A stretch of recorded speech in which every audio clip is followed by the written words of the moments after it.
প্রিয় দর্শক, আসসালামু আলাইকুম। আপনাদের প্রীতি ও শুভেচ্ছা জানিয়ে শুরু করছি নতুন আজকের আরেকটি ভিডিও। আপনারা দেখতে পাচ্ছেন আমাদের সামনে এক সুন্দরী ফুটফুটে বোন দাঁড়িয়ে আছে। আমরা আজকে বোনের বাস্তব জীবনের গল্পগুলো আপনাদের তুলে ধরবো। আসসালামু আলাইকুম আপু। ওয়ালাইকুম আসসালাম। ভালো আছেন আপু? আলহামদুলিল্লাহ ভালো আছি। নাম কি আপনার? আমার নাম শারমিন। নামটা অনেক সুন্দর, শারমিন। নামটা কে রাখছে আপনার? নামটা রাখছিল আমার মা। মা রাখছে। মা বাবা আছে আপনার? মা আছে কিন্তু নানি বাড়ি গেছে। আমার বাবা বিয়ে করে দিয়ে যাওয়া না, মা নানি বাড়ি গেছে।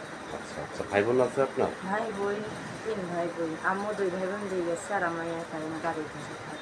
ইউটিউব চ্যানেলে কেন আসছেন? ইউটিউব চ্যানেলে আসি মনের মতন একটা মানুষের জন্য। মনে মনে মানুষ পাওয়া যায় কীভাবে জানলেন? যে মনে মানুষ পাওয়া যায় কীভাবে আপনি জানলেন? আমার পাশের বাড়ির মানুষই মনের মতন মানুষ পাইছে, বিয়ে হয়েছে। তাই আমার কষ্ট দেখে বলে তুমি একটু প্রতিবেদন করো, মনের মতন মানুষ পাই। তা আপনার বয়স চলো কত? 18। 18 বছর। বিয়ে শাদী হয়েছে? না, বিয়ে শাদী হয়নি। বিয়ের প্রস্তাব আসে আপনার? গরিব ঘরের মেয়ে দৌড় চায়, টাকা চায়, তাই আমার দাদু বিয়ে দিতে পারবে। আচ্ছা আচ্ছা, লেখাপড়া করছেন? অল্প করছি। আপনি পড়তে পারেন? পারি। নামাজ কালাম পড়েন? হুম। ওই যে ইউটিউব চ্যানেলে আসছেন, দেশ বিদেশ থেকে অনেক ব্যক্তি আপনাকে ফোন দেবে, তাদের সাথে ঠিক মতো কথাবার্তা বলবেন তো? যে আমারে ভালোবাসবে, চাইলে গাড়ি ভাত খাইতে পারবে, এটা বলবেন, কথা বলবে তো। আচ্ছা আচ্ছা।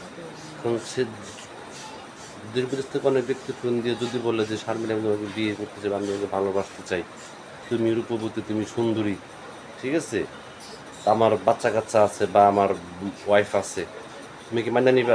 তুমি কি তার কথা রাজি হবা? বাসা থাকবে বাসার কাছে আর আমি থাকবো, উনি আমাকে এখানে রাখবেন না।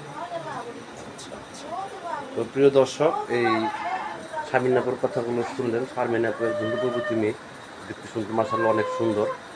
তো যদি কোনো ব্যক্তি আপনার সাথে যোগাযোগ করতে চান, তো আপনার নাম্বারটা হচ্ছে 01343519122। নাম্বারটা আমি আবারও বলছি, 01343519122। এই নাম্বারে আপনার সাথে যোগাযোগ করতে পারবেন।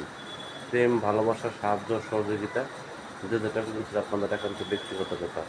বেশি বেশি করে নামাজ পড়েন এবং বেশি বেশি দেশটাকে ভালোবাসেন। ভালো থাকেন। আসসালামু আলাইকুম।